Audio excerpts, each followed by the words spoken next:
ایک اور انتہائی اہم خبر، لاہور کی احتساب عدالت نے پلاٹ الاٹمنٹ ریفرنس میں سابق وزیر اعظم نواز شریف کو بری کر دیا ہے۔ لاہور کی احتساب عدالت نے فیصلہ سنا دیا۔ اس کی تفصیل جانتے ہیں نوین علی سے۔ جی نوین، اپڈیٹ کیجئے۔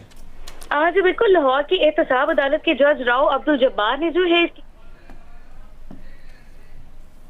بہت شکریہ تھی اور اس سماعت کے مطابق میاں محمد نواز شریف کو 10 سال کی قید سنا دی گئی ہے۔ جی ہاں، اور مریم نواز کی اگر بات کی جائے تو انہیں 7 سال کی قید سنائی گئی ہے۔ ملزم سے مجرم ہو گئے ہیں دونوں۔ میاں نواز شریف کو 10 سال کی قید سنا دی گئی ہے اور مریم نواز کو اس کیس میں 7 سال کی قید سنا دی گئی ہے۔ یہ اہم خبر ہے، 92 نیوز کی اسکرین پر آپ کو آگاہ کیا جا رہا ہے۔ ایون فیلڈ ریفرنس کیس میں میاں نواز شریف کو 10 سال کی قید سنائی گئی ہے اور مریم نواز کو 7 سال کی قید سنا دی گئی ہے۔ ایون فیلڈ ریفرنس جس کا آج فیصلہ آنا تھا اور وہ فیصلہ آ گیا ہے اور وہ